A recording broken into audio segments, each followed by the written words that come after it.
You're listening to Crushing Club Marketing, a podcast for progressive club leaders ready to increase their club's revenue. Time for change begins right now. In the big picture of club improvements, updating bylaws and reviewing governance is about as uninteresting and unsexy as it gets. Most club leaders would rather spend these golden years of private clubs dreaming up capital improvements, which is great, but taking care of governance also matters. In this episode, we check in with David Chag and Denise Kuprionis from the Club Council to talk about club governance and why it matters for the health of your club today and in the future. I can just imagine you right now. You're frantically looking for your phone, trying to find that stop button to skip this episode. But before you do, just give me a second. This is good stuff. Especially if you've had culture issues at your club recently, or maybe ever, or if you feel like there's a level of distrust or confusion about how things, quote unquote, work at the club, stick around.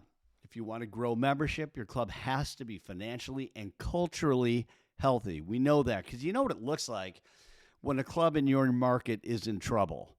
Everyone knows because people are gossiping. And did you hear about what's happening at that club? And apparently they're having issues with that, right? And when you're the club that's being talked about, it's just never fun. So that said, no club is perfect. And every member wants to love their club. And most members do, but occasionally members get crossed. Communication is unclear, or worst case, the club gets sideways. So it's times like these that club governance might need to be reviewed. Bylaws, they may need to be rewritten. And, it might be time for change. So David Chag and Denise Kuprionis are partners at the Club Council. Now, if you're not familiar with the Club Council, they're consultants comprised of some of the most respected minds in the private club industry. And as it says on their website, they are a trusted authority for guiding your club through critical projects and providing insights on the evolving industry landscape and best practices. Their founding partners have served as general managers, board members, and club presidents. So there's a good chance of these two, David and Denise. And David and I met many years ago at a CMAA Communication Summit. And he and his team were kind enough to invite me to the country club in Brookline, Mass, to conduct a workshop with his leaders. Now, if you know David, you know he's one of the great leaders in the private club world. He spent 13 years at the Houston Country Club and then spent more than 35 years at the country club before turning over the keys to the current GM, Kristen LeCount, who's fabulous if you know Kristen as well. So I'm honored to know David. And when I first reached out to David, he said, you really need to interview Denise Kuprionis. She's a governance guru at the Club Council. So Denise has 25 years of board governance experience across different industries. So yeah, she knows her way around private clubs and how to govern complex organizations. She was a 6-year board member at Kenwood Country Club in Cincinnati and served 2 years as club president. So Denise is not a career private club industry professional. She spent a lot of time in private clubs, as you might imagine. In fact, she actually spent most of her career in business as chief compliance and ethics officer at the Scripps Company. So it gives her a big picture of governance in a lot of different organizations. So here we go. You ready for a little club therapy? Here is my conversation with David and Denise. Denise and David, thanks so much for joining me today. Happy to be here. Thanks for inviting us. Thank you. Now, this might not seem for some people like the most, this is it might not be the sexiest topic, right? But it is so critical for so many clubs. In my mind, it's everything. Without, great governance and bylaws that people understand and that make sense, you're sort of blown in the wind, right? For people that are, maybe new to a board even, how do you discern or, what's the difference between governance and bylaws? So the bylaws are a very important document, and it dictates what the authority of the board is, Oftentimes it'll talk about the processes used for nominations and meetings and things like that. So the bylaws are kind of the controlling document in how the club operates. Oftentimes the folks will not look at the bylaws too often just because they're kind of that legal document and they're something that we don't refer to a whole lot.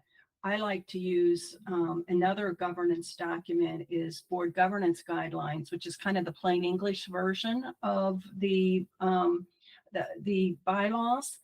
A better way to explain what the governance guidelines are is we know that committees should have charters which talk about how the committee does its work. What's the objective? What's the mission of the committee? What are its responsibilities? What's the committee composition? What are the logistics? Those kinds of things. The board governance guidelines are kind of the charter for how the board does its work. Getting back to your the first question, when we talk about board governance is really the framework of systems that the board uses to help directors make decisions, to help directors determine club direction, just to establish the monitoring tools that they're going to use, to foster club sustainability. So club governance is kind of this big thing. The bylaws are an important governing document, and then you have other governing documents also. Both CMAA and NCA recently wrote a book on some of these governance ideas, and one thing that they promote, and David and I are strong advocates of too, is that every club have a board policy manual.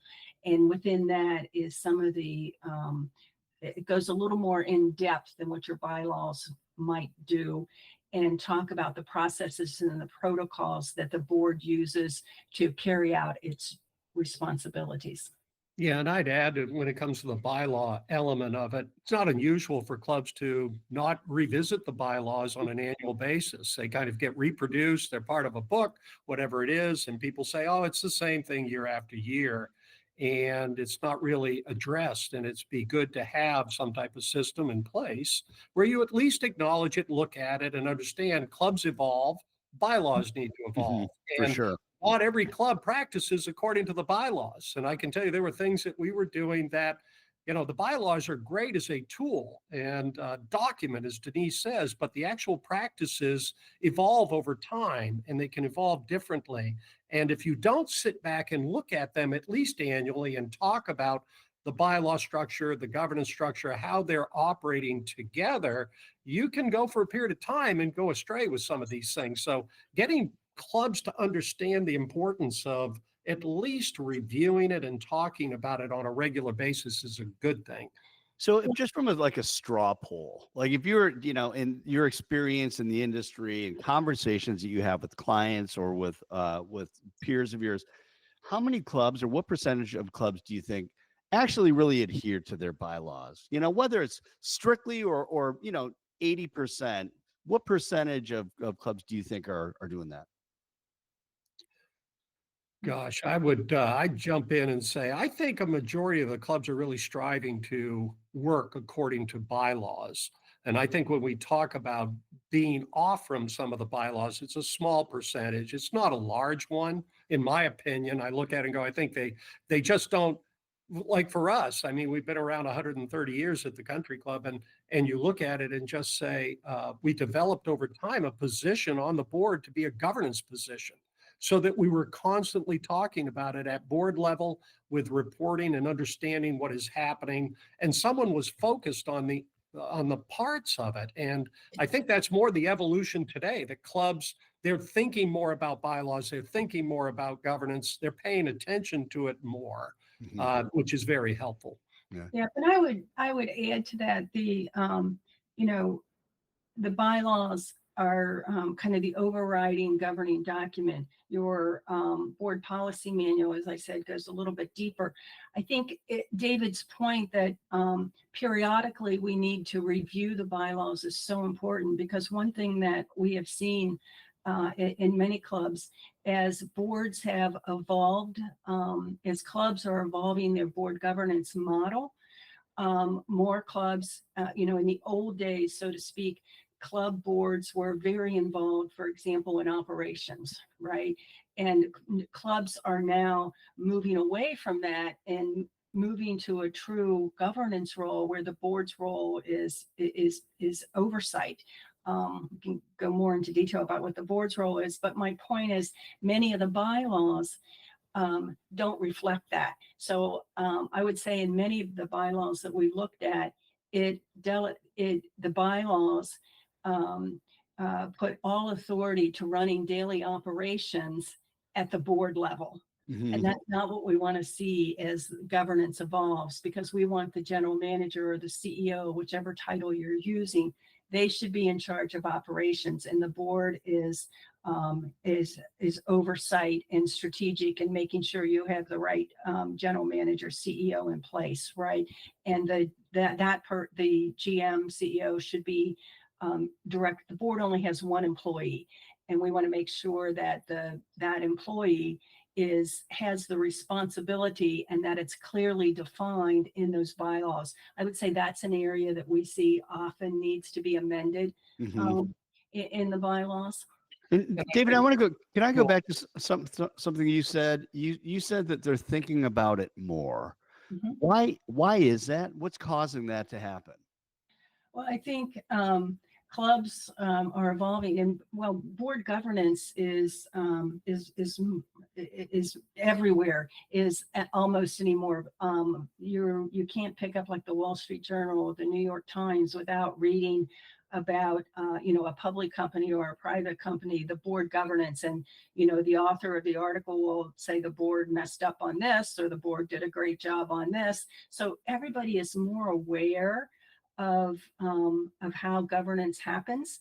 And your club members, the members of your club, they're reading this. They're serving on nonprofit boards or maybe public company or private company boards, and they're seeing, oh, they're putting these processes in place, right? They're looking at who's on the board. You know what? It's not just succession planning for the board and grooming new leaders is particularly important at clubs because they're transitional leaders, right? You have new people coming in.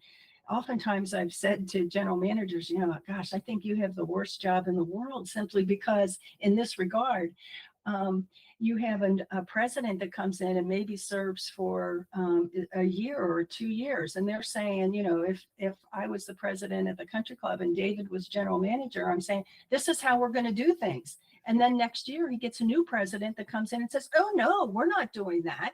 We're going to do it a different way. So the reason that's this continuity of board practices is, I think, one of the reasons that our CEOs and general managers are more in tune to board governance too, and understanding why it's important to them, because the better relationship they have with their board and the more defined the roles are, the better board relationship and better CEO relationship is just going to make members happier and the GM with a better, happier position. I think to Denise's point, you get to the evolution of the GM to COO to CEO.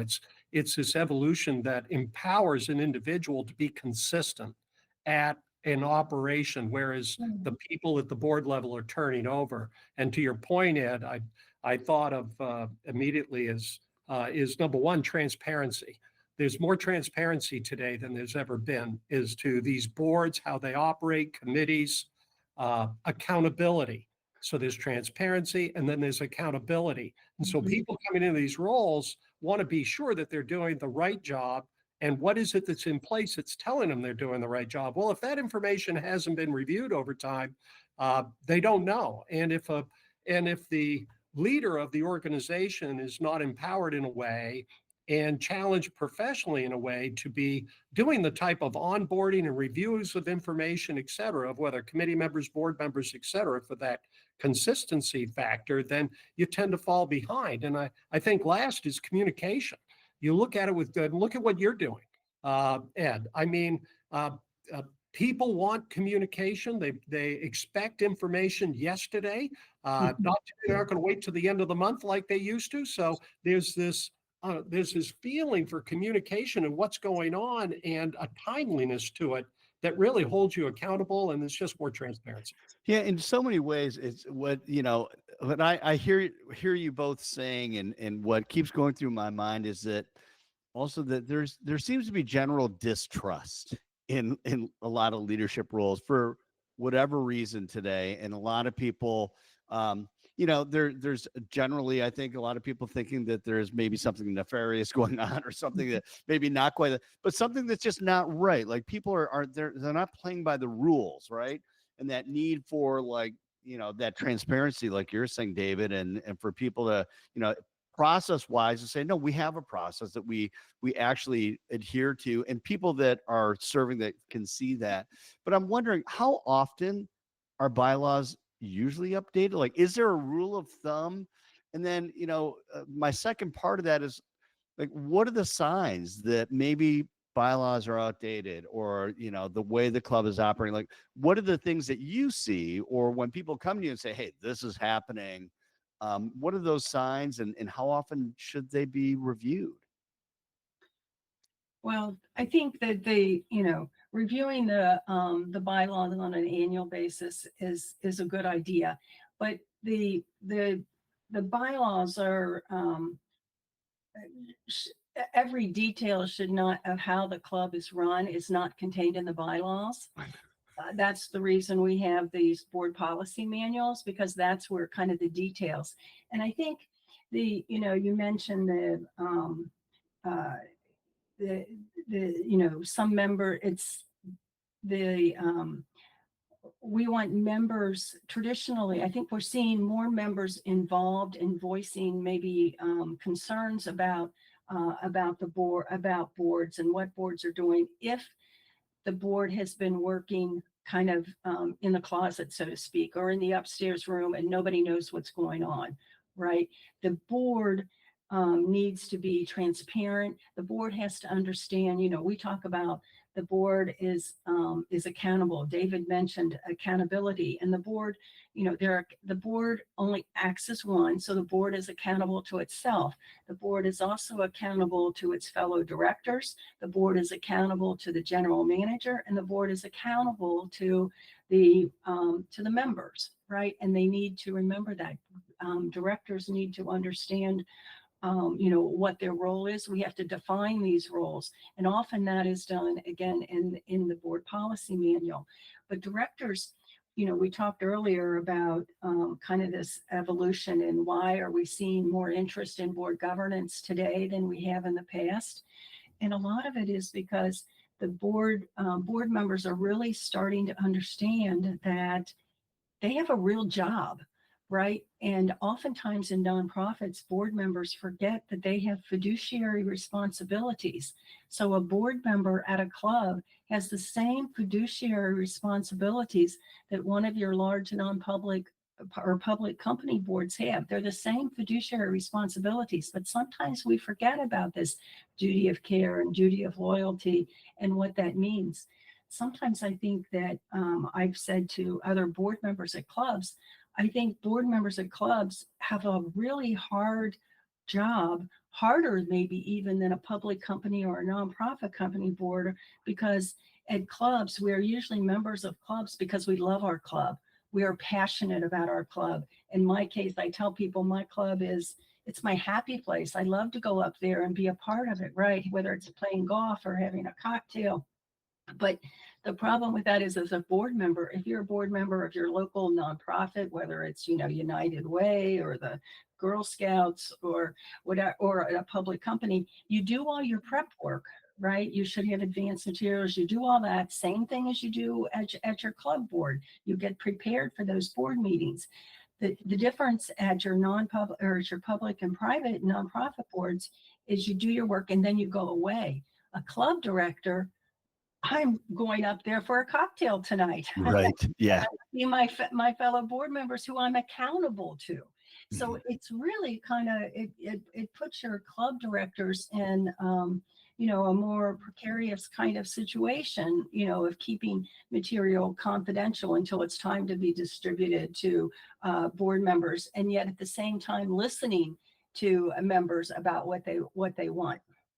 See, Denise, I agree with that. I look at it and think for board members, Ed, you opened up with a trust factor of people that are in the leadership roles. A lot of it today is relying upon proper communication. And you look at clubs, they've really developed the type of communications that you wouldn't have thought of 10 years ago. And the departments that you have in place, it's like a communications department didn't exist before. It was probably someone with another responsibility at the club that was doing a monthly news bulletin or something that went out. But the understanding of communication today and closing that gap that exists with trust, because if they don't hear anything, they begin to speculate. They begin to talk at the cocktail bar. They talk in the locker rooms or on the golf course about, this is what I think is happening, rather than this is what is happening. And I know we have the constant argument about people not reading the information that gets put out, but on the other hand, it's insurance. If you're ahead of it with communications, you're thoughtful and being timely in the type of information you're disseminating, factual, asking for people to participate or give questions back, it counters that feeling of trust that can exist out there, or lack thereof. But when you take the communications piece and you spin it in a different way, say, no, we need to create transparent communication, and we need people who actually help us with that. Because let's face it, as a board, we may not be so good at that, but someone in the room needs to go, hang on a second, what's the messaging around this? Oh, absolutely. I think when you look at communications tag, take a capital project where you're trying to get members to buy into it, then you're scheduling the capital project, what's going to go on, and interference of member services, things of that nature, and then the post part of it.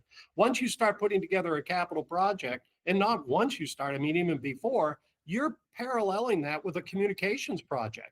There are things you have to be ahead of when it's a very complex capital project. You have to be ahead of those factors in communicating with members and helping them understand what's about to come, why it's coming, reinforcing the fact that we want your feedback, et cetera. So the communication tool is so critical to follow a capital project or other projects you do at the club. And we didn't always think of it that way. Yeah. Yeah. How much? Go ahead, Denise. I was going to say, I use his line a lot. One of his lines is in the communication is, we have to bring members along. And that is what's so important. Too often, if all of a sudden you just say to members, we were just working with another club and they're going to be really doing some significant board governance changes, but they have to bring members along. So we've been helping them with the communications.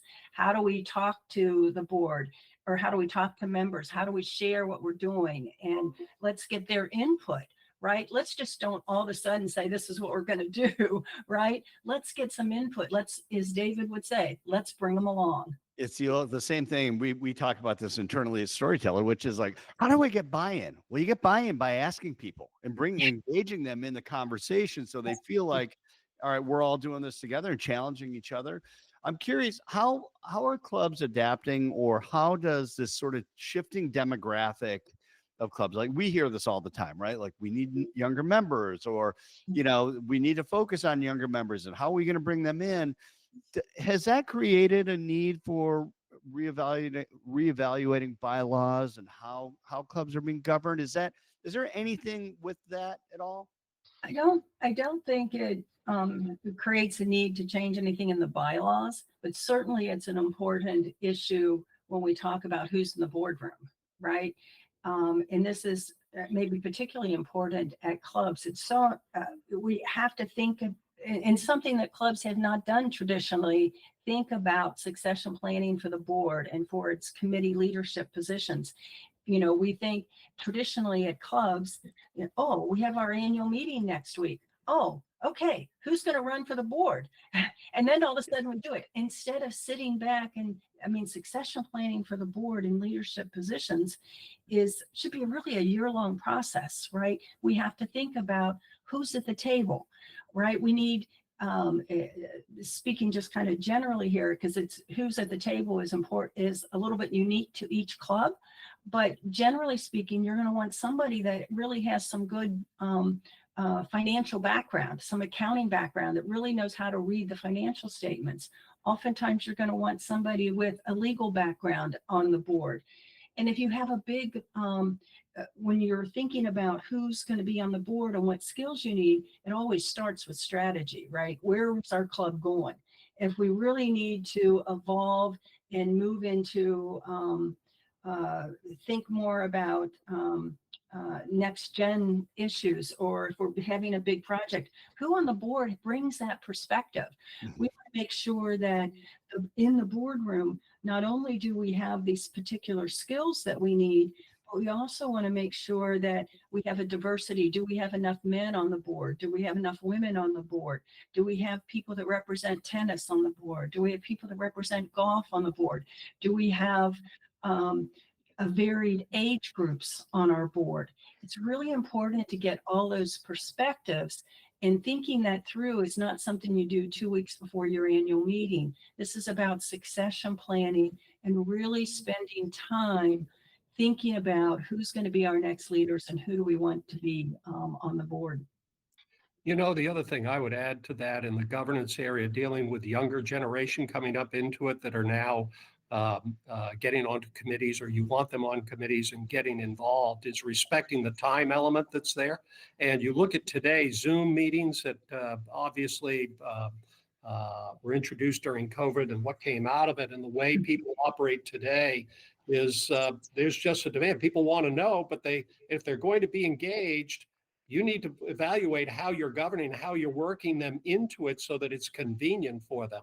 Right. And you want their feedback, you want them there, but it'd be tough to think that everybody can make every meeting in person today. So I think that the way that they operate in their busy lives and how they function changes the type of practices you have in place to evolve with it.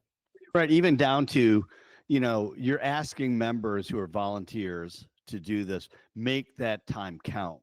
Like you were saying earlier, Denise, it's like, hey, if you're still running board meetings with cocktails, my guess is you may not be like using that time as effectively as you might be able to if you ran it like a real, business meeting. Because if it's going to be a big waste of time for people to sit in a board meeting, forget it. This is it's ridiculous. And Ed, we learned that when it came to board agendas. We had people come into the boardroom and they'd each give their report from their committee. And people were falling asleep at the board table because we've already got the information out there for them, but everybody wanted their opportunity to speak at the board table. And we had to change that dynamic in the agenda so that people knew that the time they were sitting there was valuable time. It was strategic time. It was thinking time. And it wasn't sitting back. If someone didn't have interest in a swimming pool, they didn't want to know about how many bathers were in the water and other things that went on. They just want to think more. As Denise would say, you have a hat that you represent all contingents when you're at the board level. And you want to make sure that the value add for people being there is valuable to them, and you're not wasting their time with other information. So getting the type of strategic agendas, the education on the agenda, bringing people in like that at board meetings or committee meetings really changes the dynamic of the way it used to be. Yeah, again, it's sort of like what we were saying earlier, which is don't dive into the minutia. Try to avoid the minutia, because you're really trying to look out for what's in the best interest of the club, not how many people are using the swimming pool and things like that. I'm wondering, though, what you see along the lines of like updating bylaws. Do clubs often just sort of Frankenstein, like, oh, well, let's make this little change here? There's like, how often do bylaws actually just need to be revamped? Like start to finish, let's, really explore this and take this thing apart rather than saying, oh, let's just tweak that or tweak this. I would say most of the bylaws that we've had the opportunity to review don't need to be completely revamped, because keep in mind the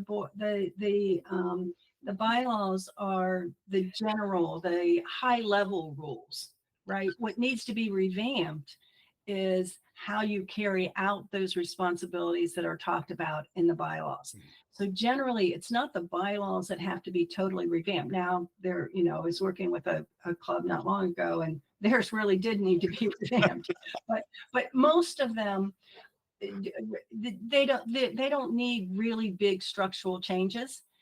Generally, they're pretty good because they're not the details.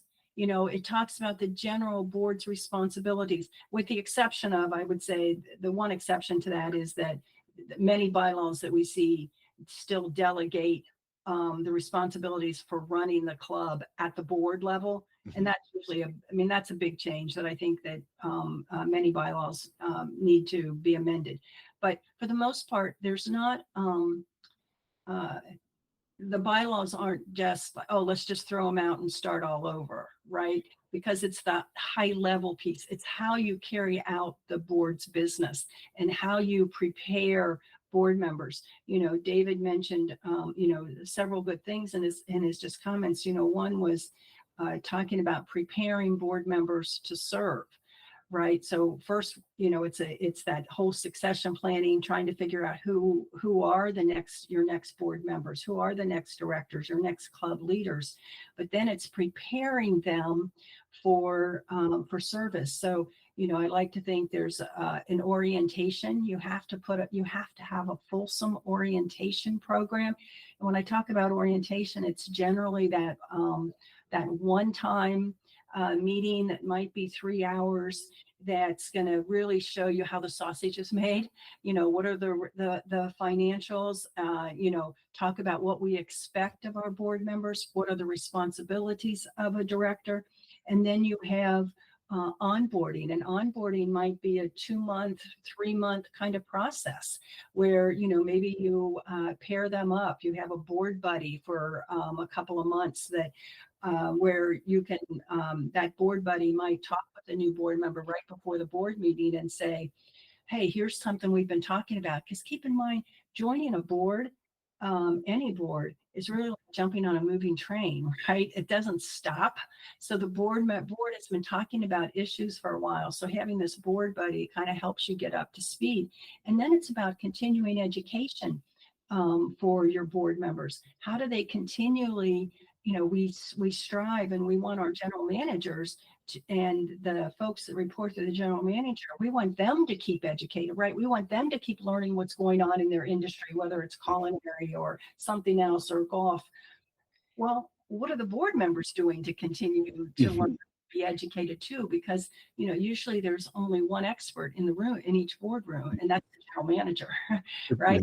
How do we continue that learning? The other thing that David mentioned, rightly so, and he said very well, was about preparing the agendas for those board meetings, right? That's another way that they're educated. But you have to really be thoughtful about what's on the agenda and making sure that we talk about that. I would say, and there's not a magic number here, but 80% of what's on the agenda should be forward looking at the board level, not backward looking. There has to be a little bit of backward looking because you got to know what what did we do last month? What's our operating profit and all that kind of thing. But most of it, at the board level, should be strategic, and you got to make sure that the agenda is focused. You got to make sure you have the most important things up front. You have to make sure also that the board members are prepared. What kind of materials are you giving your board to prepare for that meeting, right? You have fulsome discussions at the meeting. They have to be prepared, and you can't just. In today's world, we have a lot of folks using like board portals and leadership teams just like to throw everything at the board. That's not good either. We got to make sure that we're focused and that we help board members be focused so that they can prepare for each board meeting. Yeah, for sure. I would say on those bylaws as well, you can go back at the club, you can go back 100 years and there's so many similarities in the bylaws. They don't get revamped and changed entirely. And in fact, the bylaws tend to set and you tend to reflect a bit of the culture of the club. And your club culture is not going to change regularly. You look at it and think it'll evolve, no doubt about it, as we look at times that impact us from outside the club property as well as inside. But I look at it as the bylaws, they just need to be reviewed and maybe tweaked, and they evolve a bit.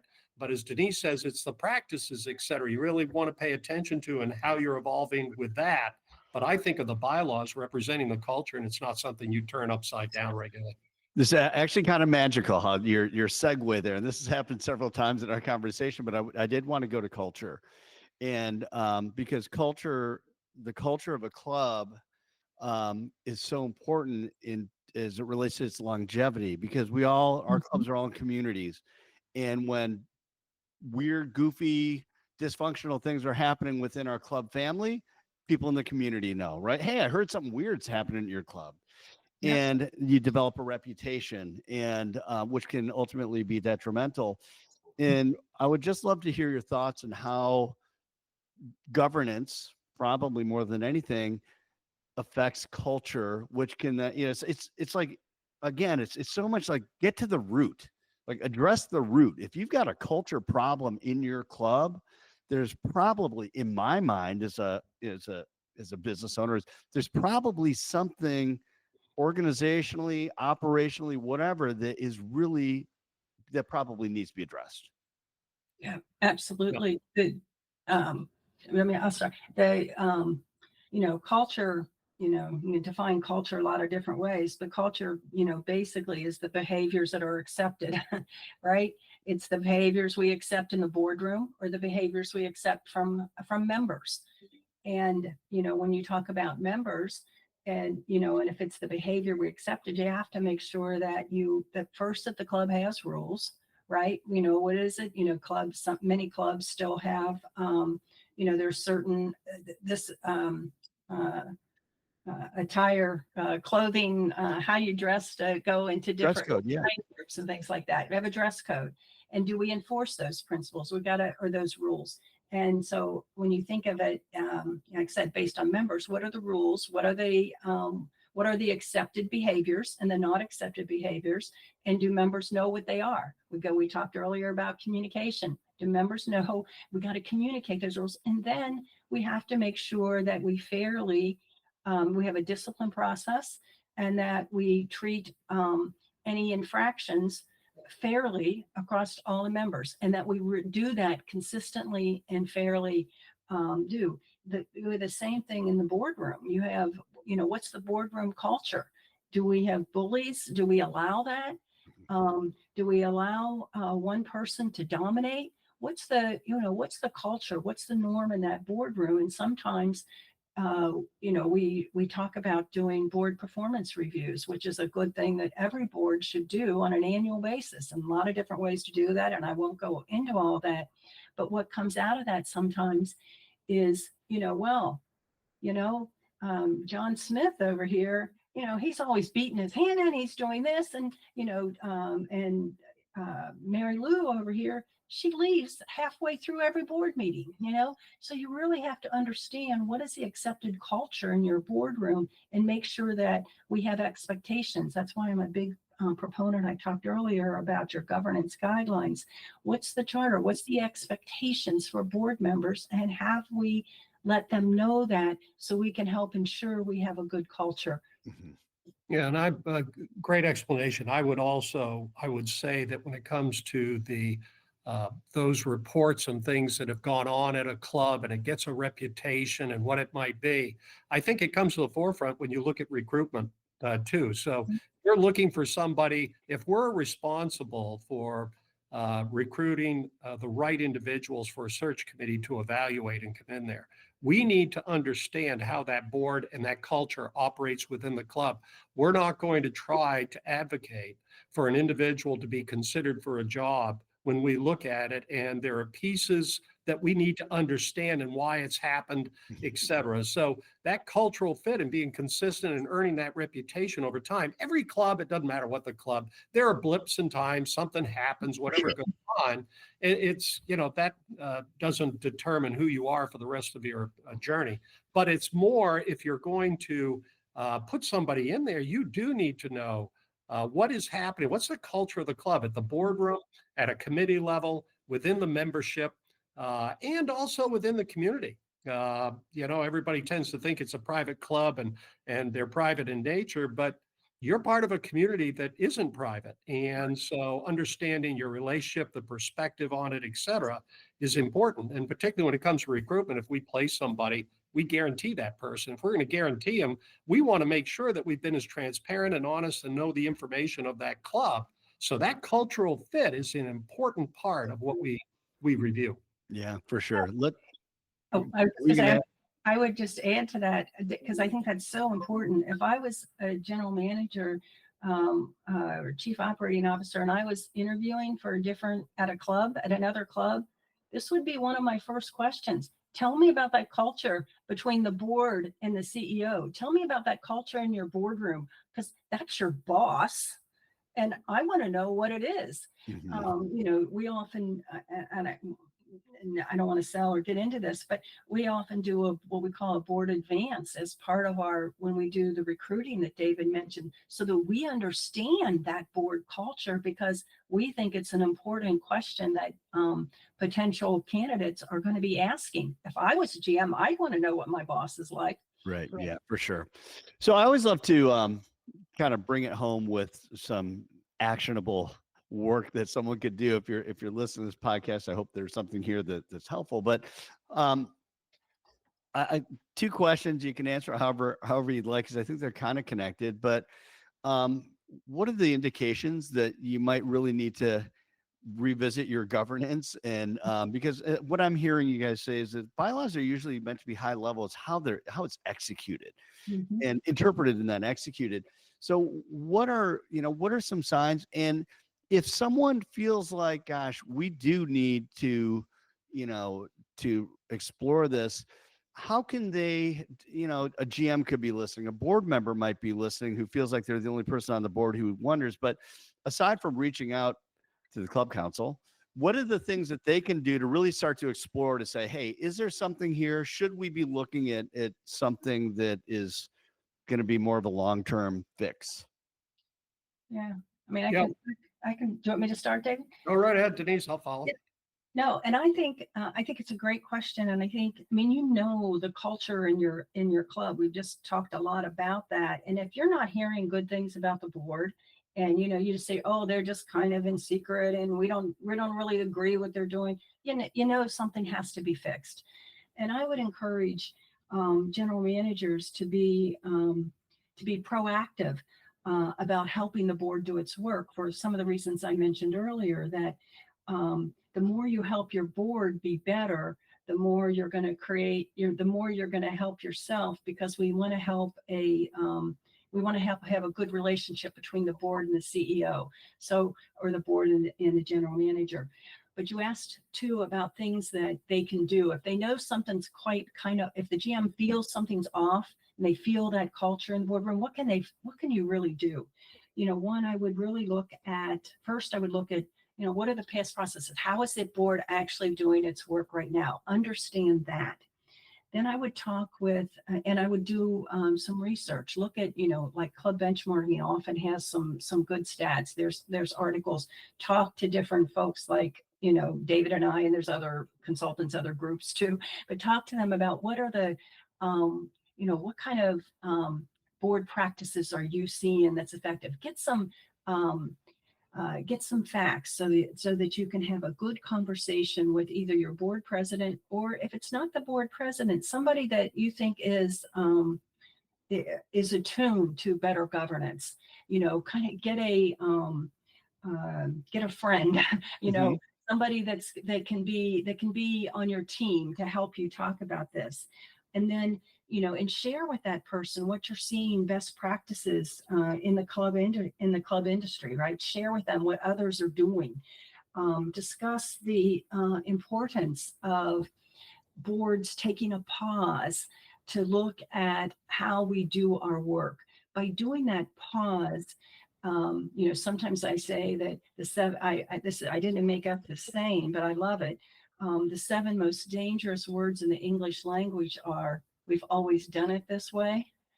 And if that's what your board's doing, let's think about how do we evolve our processes, right? You want the board to, again, periodically, push that pause button, look at how we do our work. Are there things, generally when you do that, you're going to affirm some really good practices the board does. You're also going to learn some places where, you know what, maybe we could do better here.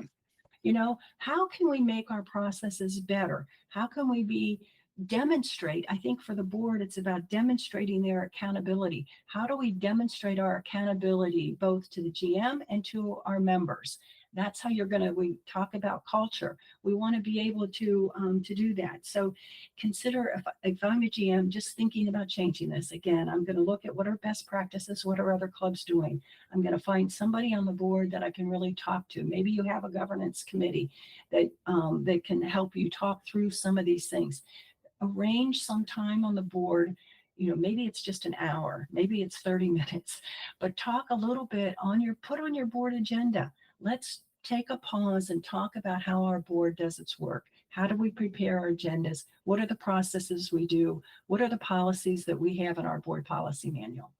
Got it. Awesome. Yeah. And I think that you led off, Ed, with a statement, what do you do? What action do you take? And how do you know when it's time? And sometimes best practices you don't know about unless you start researching and looking. And the individual best governance doesn't just happen. It has to be a process. It's got to be something that someone owns. And I think, as Denise pointed out, you've got one leader of an organization that a board holds accountable and usually is there for a longer period of time than the other transitional people.